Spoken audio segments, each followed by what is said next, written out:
You okay? Play stupid games, win stupid prizes. If somebody tells you to put something on your head and stand still, it ain't gonna end well. Gary, you wanna buy me a drink? No. Oh, why? Because you're not gonna stick with me. He cold. Gary said, ain't no simping in my pimping. If you don't lick the pickle, you ain't getting a nickel. W. Gary. What is your best pickup line? They call me Arsenal. I start on top and finish second. Come on. Oh my God! Go get me a ham sandwich and a Coke. I'm hungry. Get back in the kitchen. We men are No, Alex, we're talking about suicide and despair. Oh, yeah, men commit more, sure. Yeah, men win at suicide. Is that what you want? Like, no. What I want you to say is never do the whole, well, you know, both are suffering. They're not both suffering. Stop lying.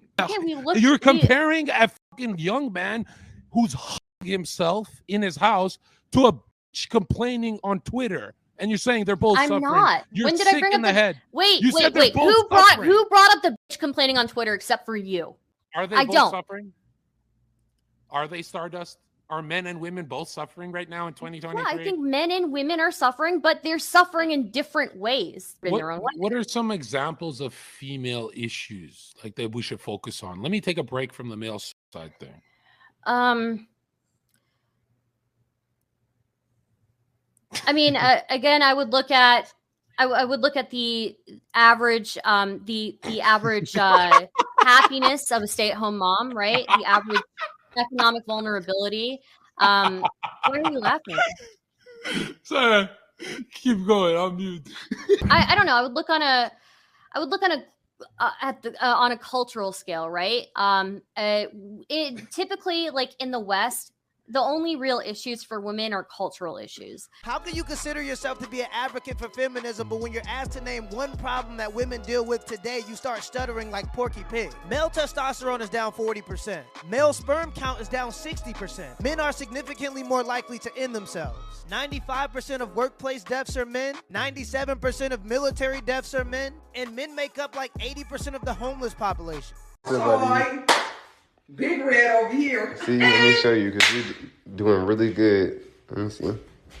You like bony bitch. Why are you tripping? You don't do that. Before I get into the next clip, I wanted to give a shout out to the sponsor of today's video, TIK Hanley.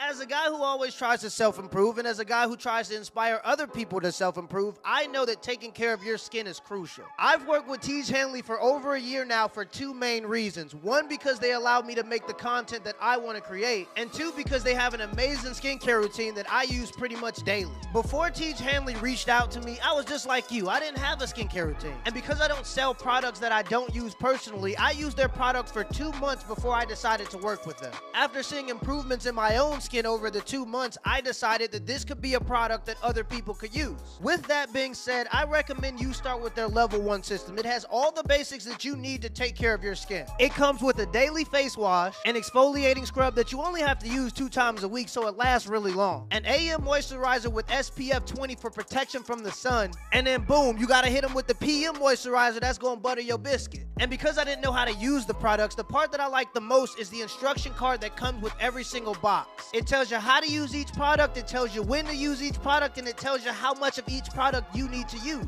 If you don't believe me, TIK Hanley has over 7,000 5-star reviews from people all around the world that have gotten positive results. In addition to amazing skin, members of TIK Hanley get a ton of benefits, including at least 20% off of retail price, access to exclusive monthly deals, and shipping in the US is free. If you click the link in the description below, you'll get 30% off your first box. If you want a good way to support the channel and you want some amazing skin in the process, click the link in the description below and get started today.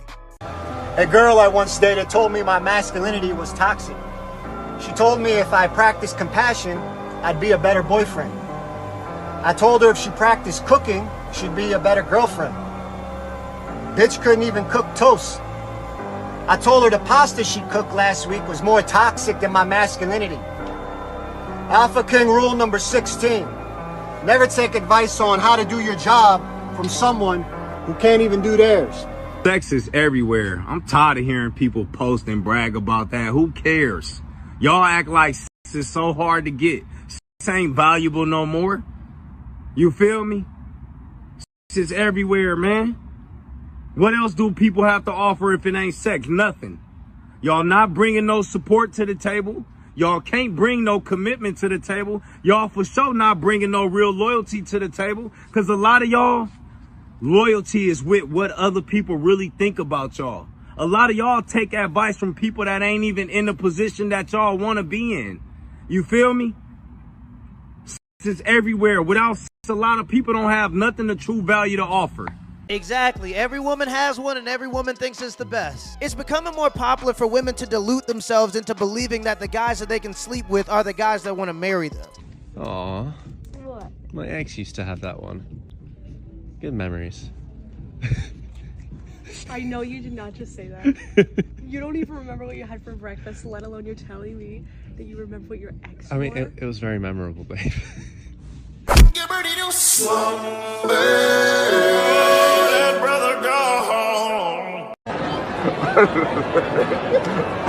Are you ready? What's your name again? All right. I was in school and the little library room was kind of shut off. No one went in there because who the fuck goes to the library, you know? The whole basketball team. Did you get trained by a basketball team? Yeah. How many guys? 11. 11 guys. Not the whole team or anything, but just I beg your pardon. I beg your pardon. Imagine her trying to explain that to her future husband. I didn't do the whole team, just half. Always remember, no matter how drunk you are, the internet is forever. What do you think? I'm a astrophysicist. Okay, I'm a Gemini. I'm a snake. So he's an astrophysicist and she's an asparagus. Let's just hope the kids get her looks and his brains. So I saw this TikTok that said, if you ever want to be humbled, ask your brother how you look. Anthony, how do I look? Bad as shit. And as a proud brother, I make sure I remind my sisters every day. I tell them what they need to hear, not what they want to hear. You need people like that in your life. You look gay. I look gay. No, he looks gay. He's actually gay. That's why he's saying it. I was about to say that motherfucker has no bitches. That's probably why he turned gay.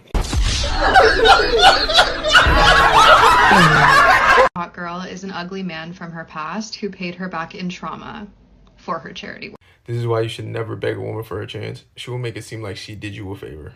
When she says no, just take the L and move on. It's not that deep. Rejection is not that bad. And don't sit there in the friend zone thinking one day she's gonna come around. Always tell dudes, don't date the women you like. Date the women that like you. One misconception that a lot of women be having is we don't give a how much money y'all be making. We don't care how strong you is, how much of a boss babe you is. The thing that y'all be doing is this ignorance of y'all actual personality. Y'all think y'all strong, bro. Y'all just be annoying as fuck. And these strong women be tending to forget the fact that they just be having shitty ass personalities, and that's what makes you less attractive. Not you being strong or you being independent, you making all this money and shit. Nah, it's your personality makes you way less attractive. No, it makes perfect sense. While most is running to the Arab store asking for the blue rhino. They eat fast food, they don't work out, they don't eat fruits, they don't eat vegetables, they don't drink water, they don't get enough sunlight, no vitamin D to get the have that much. Yeah, and their testosterone levels is rapidly declining at a certain age. And on top of the fact, niggas ain't doing no push-ups, no jumping jacks, no jump ropes, no sit-ups. Yeah, and most niggas on their back and on their side. They ain't standing up, bouncing her motherfucking ass off the wall, jumping off the dresser. Most niggas is lazy. Just wiggling their hips. They ain't putting their feet shoulder width apart, digging their toes down off in the carpet. None of that kind of shit. So no. So male sperm count is down 60% and male testosterone is down 40% since the 1980s. Men are experiencing chronic pussification and nobody bats an eye. It's almost as if they want you to eat fast food, drink alcohol, smoke vapes, and anything else they can get you addicted to distract you from your purposeless life. We need to pay attention to the well-being of our boys, because it doesn't matter how pretty your society is and it doesn't matter how equal your society is. If you don't have strong young men that are willing to protect it, it's all pointless. Till next time.